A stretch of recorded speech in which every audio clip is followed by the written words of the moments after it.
और जो एक डिप्लोमेटिक तरीका होता है कि अगर किसी मुल्क के से आपको कोई इशू है तो उसके एम्बेसडर को बुला के फॉरेन ऑफिस में फिर उसको एहतजाज रिकॉर्ड करवाया जाता है। ये भी कुछ नहीं हुआ इस तरह की कोई चीज।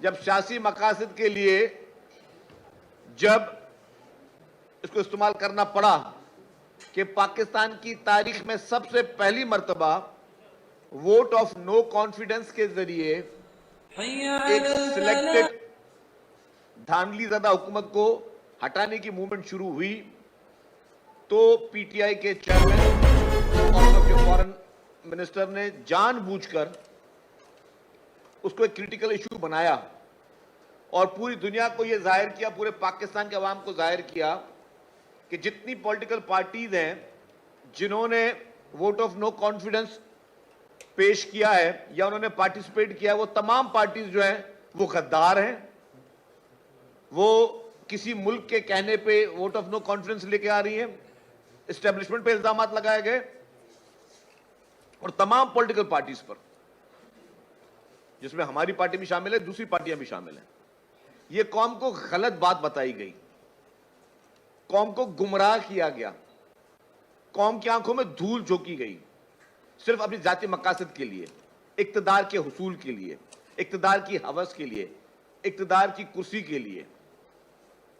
उसके बाद आपने पूरी कौम को यह गलत बयानिया दिया कि आपके खिलाफ एक मुल्क है और आपने जो आपके ताल्लुकात उस मुल्क के साथ थे, जो कि आपके अच्छे बुरे ताल्लुकात साथ हम रहते रहेंगे, आपने उस ताल्लुकात को खराब किया।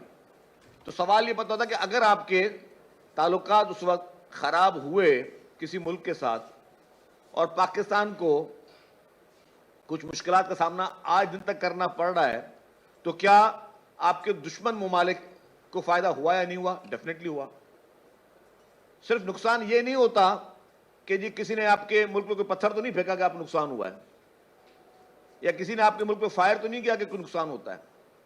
अगर आपके मुल्क की किसी भी वजह से, किसी की साजिश की वजह से, किसी की गलत बयानी की वजह से अगर आपके मुल्क की इकॉनमी गिरी, आपके मुल्क में अनसर्टेनिटी आई, आपके मुल्क में 9 मई जैसे होलनाक वाकयात हुए, अवाम के जज्बात को गलत तरीके से उभारने की कोशिश की गई, अवाम को गलत बातें बताई गई, आपके पूरे मुल्क में आपने एक बयानिया क्रिएट करने की कोशिश की, एक नैरेटिव एक क्रिएट करने की कोशिश की एक मुल्क के खिलाफ, और उसी मुल्क में आप लॉबिंग भी कर रहे थे, वो अलग बात है, लेकिन तो फिर आपने अपने मुल्क को नुकसान पहुंचाया। अगर आज तक वो चीजें कुछ संभल नहीं पाई, आपकी इकॉनमी ठीक नहीं हो पाई, तो आपने किसी न किसी तरीके से नुकसान अपने मुल्क को दिया।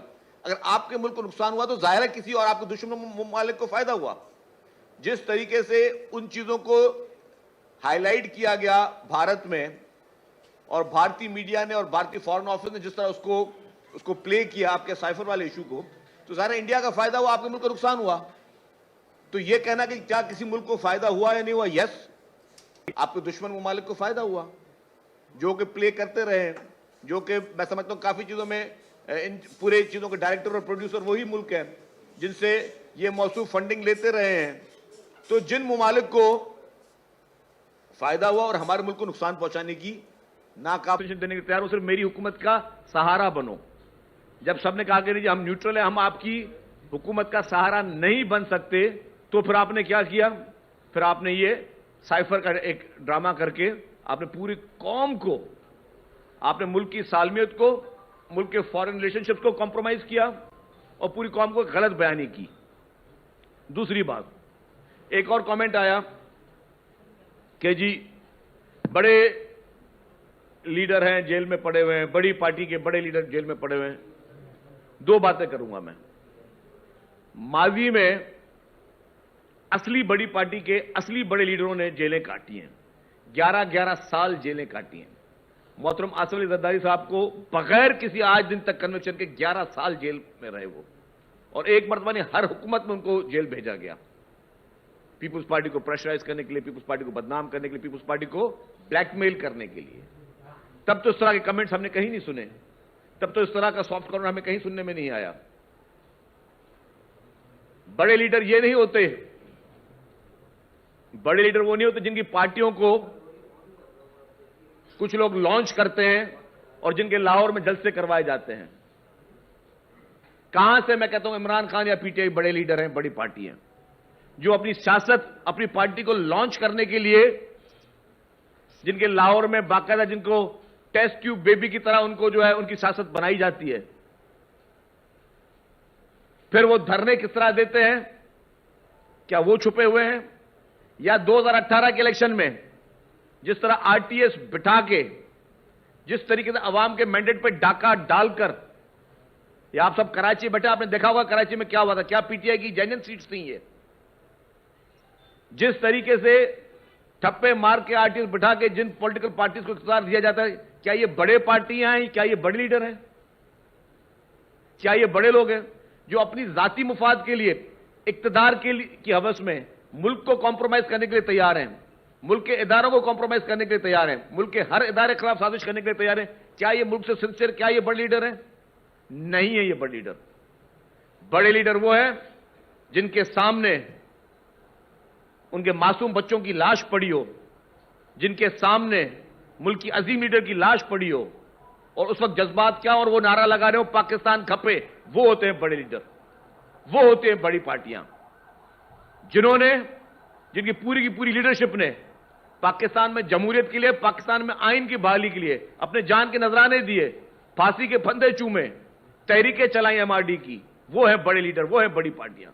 ये मसनूई लोग, यही तारीख में गलत एजुकेट किया जा रहा है नौजवान को कि ये खुदगर्ज लोग, ये मसनूई लोग जो पाकिस्तान में सियासत के लिए भारत और इसराइल से फॉरेन फंडिंग ले रहे हैं। मैं कोई इल्जाम नहीं लगा रहा हूं, उन अकाउंट्स की डिटेल, उन अकाउंट की ट्रांजैक्शन इलेक्शन कमीशन के उस जजमेंट में मौजूद है।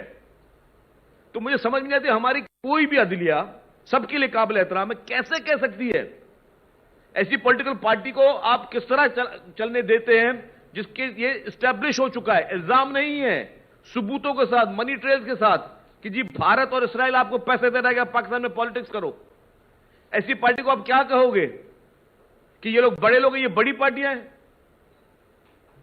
वो खुदगर्ज लोग इक्तदार की लालच में उन्होंने कोई कसर नहीं छोड़ी मुल्क को बदनाम करने के लिए।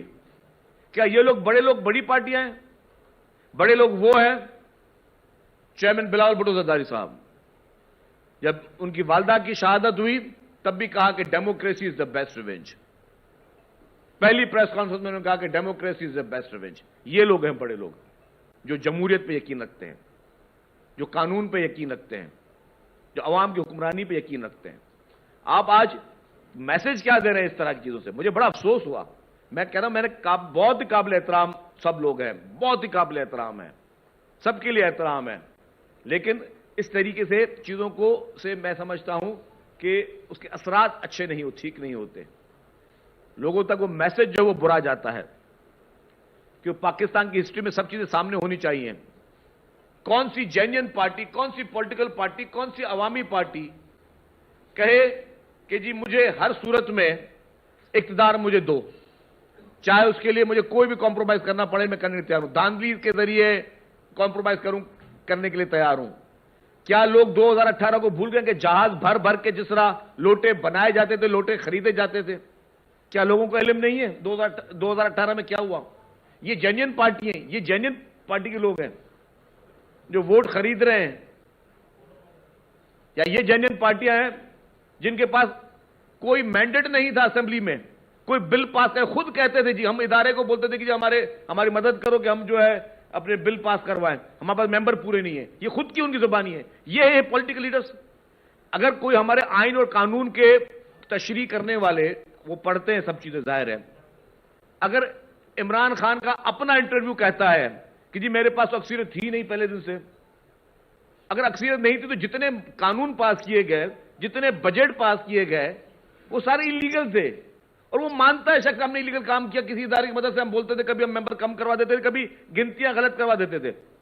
तो क्या उसको आईनी तशरीह करने वाले हमारे काबिल एहतराम लोग ये कहेंगे कि जी ये बड़े लोग हैं, बड़ी पार्टियां हैं? ये बड़े लोग बड़ी पार्टियां नहीं है। यही इस मुल्क की तबाही का सबसे बड़ा सबब है कि इस तरह के लोगों को कबूल किया गया, इस तरह के लोगों को पैदा किया गया, इस तरह के लोगों को अवाम के ऊपर थोपा गया, और अब उनको बचाने के लिए जो है वो सॉफ्ट कॉर्नर पैदा किए जा रहे हैं।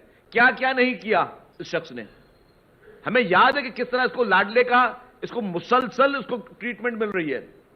इलेक्शन कमीशन ऑफ पाकिस्तान, मैं हमेशा उस वक्त भी कहता था कि जिस दिन फॉरेन फंडिंग केस का फैसला आया था उस दिन इमरान खान पर पाबंदी लगनी चाहिए थी।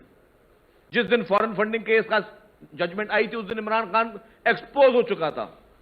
उसके बाद कोई मजीद गुंजाइश नहीं थी, लेकिन फिर क्या था, सपोर्ट इमरान खान को आ रही थी। वो सॉफ्ट कॉर्नर था इमरान खान के लिए। जिस दिन इमरान खान ने 9 मई जैसा होलनाक वाकया किया, दूसरे दिन बंदयाल साहब की कोर्ट में मर्सिडीज में गया, उस मर्सिडीज में बंदयाल साहब के पास कहा गया गुड टू सी यू, आप मुजम्मत कर लीजिएगा। याद है जुमले आपको, वो मुजम्मत कर लीजिएगा जो 9 मई को हुआ है। पूरे मुल्क में आग लगा दी, आप मुजम्मत करने की बात कर रहे थे। आपके कौमी इदारों को, आपके पीटीवी को, आपके रेडियो पाकिस्तान को, आपकी एम्बुलेंसेस को, आपकी बसेस को, आपकी इमलाक को, आपके कायदे आजम मोहम्मद अली जिन्ना के घर को, आपके फौजी इमलाक को, उनको नुकसान पहुंचाएगा। आप एक जज साहब कह रहे हैं कि जी आप मुजम्मत कर लीजिएगा। क्या ये कानून ये नौजवान को हम देके जा रहे हैं कि जी ठीक है, आज उसकी एक हवा चल रही है, नौजवानों को गलत तरीके से सोशल मीडिया के जरिए एक गलत एक पैगाम पहुंचाया जा रहा है, मनफी उनको नेगेटिविटी पैदा की जा रही है। तो अगर वो नेगेटिविटी पैदा की जा रही है तो अक्सरियत तो किसी दौर में श्रीलंका में तमिलनाडु की भी बहुत बड़ी अक्सरियत थी, उन्होंने हथियार भी उठाए हुए थे, बहुत बड़ी बदमाशी थी।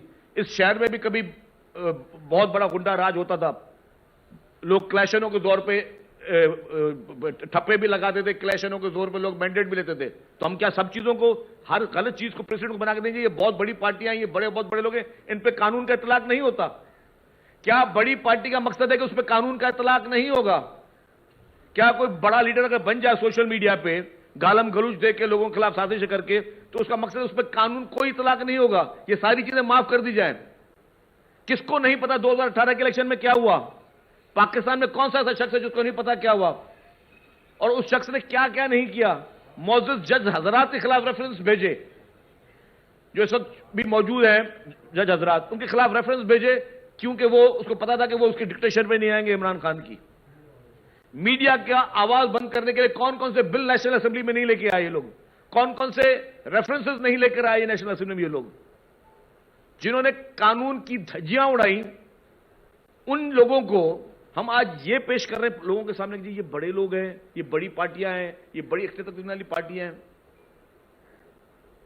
तो ये हम हाथ से कहीं पे कोई गलत प्रेसिडेंट ना क्रिएट कर रहे हो। मेरी अपील होगी, मेरी इल्तजा होगी, जो जेन्युइन डेमोक्रेसी रखने वाले लोग हैं, जो मुल्क की तरक्की चाहते हैं, जो मुल्क में अवाम की हुक्मरानी चाहते हैं, जो मुल्क में साफ शफाफ इंतखाबात चाहते हैं, जो धांधली की पैदावार नहीं है, उनको उस सफ में ना डाला जाए। मुल्क में हर गवर्नमेंट को पूरा हक है कि वो अपना टेन्यूर पूरा करे। पीपुल्स पार्टी की हुकूमतें 2 मरतबा गिराई गई और उसको 58(2)B के जरिए, फिर एक दफा नवाज शरीफ साहब की हुकूमत भी गिराएगी 58(2)B के जरिए। नवाज शरीफ साहब की हुकूमत जब गिरी तो उनकी हुकूमत बहाल हो गई, पीपुल्स पार्टी की हुकूमतें गिरी तो वो बहाल नहीं हुई।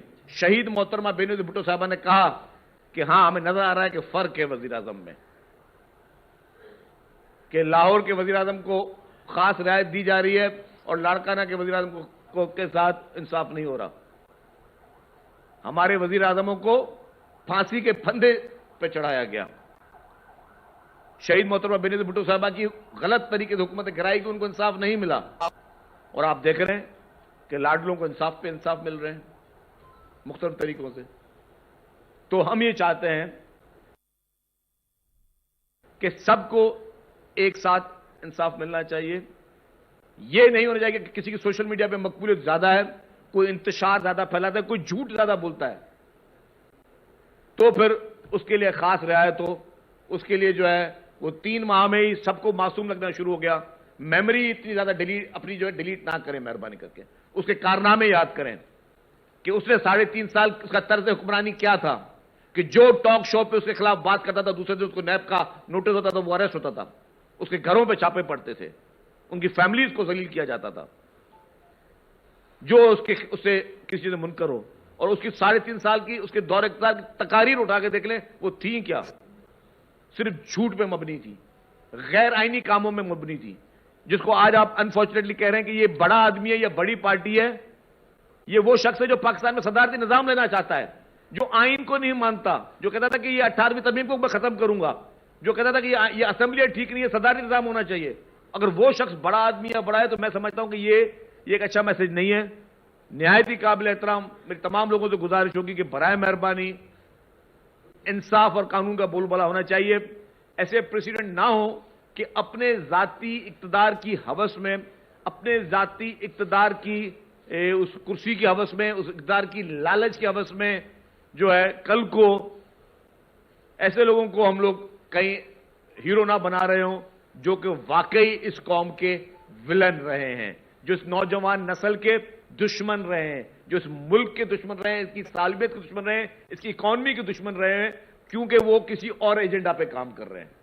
और उस और एजेंडा पे मुझे कहने की कोई जरूरत नहीं है, मैं किसी पे कोई खुदा न खासा गद्दारी का इल्जाम या सर्टिफिकेट नहीं देता, लेकिन अगर किसी को भारत और इसराइल से फंडिंग हो रही है तो वो पाकिस्तान का सच्चा वफादार। देखिए, मैंने नहीं कहा कि किसी को आप फांसी दें या ना दें, ठीक है, वो जो चीज कानून में आती है कानून के जमरे में होनी चाहिए। हमने कभी किसी के फांसी का मुतालबा नहीं किया कि जी इमरान खान को फांसी दे, खुदा न खासा किसी को भी। हम कहते हैं जी केसेस के मेरिट को देखा जाए, लोगों की नीयत को देखा जाए, लोगों के कामों को देखा जाए। पाकिस्तान का कौन सा शख्स नहीं समझता कि साइफर की आड़ में इमरान खान ने अपने पाकिस्तान के एक जो फॉरेन रिलेशनशिप है उसको कॉम्प्रोमाइज किया। आप में से कोई भी शख्स, सबको मैं हल्फिया देता हूं, आभार बोलेंगे हाँ कॉम्प्रोमाइज किया उसने। तो जिस शख्स ने मुल्क का आइन तोड़ा, मुल्क का कानून तोड़ा, इसके आड़ में उसने गैर आईनी तौर पर एक और बड़ा काम किया था। उसने असेंबली तोड़ी थी जिसमें आरिफ अलवी उनके साथ शामिल थे, वो गैर आईनी काम था। तो क्या गैर आईनी काम जिसको सुप्रीम कोर्ट के चीफ जस्टिस और उनकी बेंच ने कहा कि यह गैर आईनी तौर पर नेशनल असेंबली तोड़ी गई है, मतलब जब ये जजमेंट है तो क्या जो गैर आईनी काम करने के बाद जो सजा होती है क्या वो इमरान खान को मिली? मेरा सवाल ये है, मेरा क्वेश्चन मार्क है, क्या प्रेसिडेंट आरिफ अलवी को और इमरान खान को, जिन्होंने गैर आईनी तौर पे पाकिस्तान की नेशनल असेंबली को तोड़ा, क्या उस तोड़ने का आपने बहाल तो कर दी, तो सजा आपको दी या नहीं दी? ये तो नहीं किसी का कत्ल हो जाए, आप बोले मैंने कातिल को गिरफ्तार कर दिया, तो कातिल को गिरफ्तार कर दिया, फिर कातिल को क्या किया वो तो बताओ आवाम को ना। हम तभी बोलते हैं ये लाडला है कि जिस शख्स को आपने कोर्ट ने जजमेंट भी दे दी कि हां जी ये गैर आईनी तरीके से असेंबली तोड़ी गई, तो गैर आईनी काम करने वाले को सजा क्या दी? उस वक्त के स्पीकर को क्या सजा दी? प्रेसिडेंट और प्राइम मिनिस्टर को क्या सजा मिली? तो यही हमारा सवाल है जो आपने सवाल किया लाड़काना और लाहौर की बात। लाड़काना का वजीर आजम अदालती कत्ल होने के बाद आज दिन तक इंसाफ का मुंतजिर है।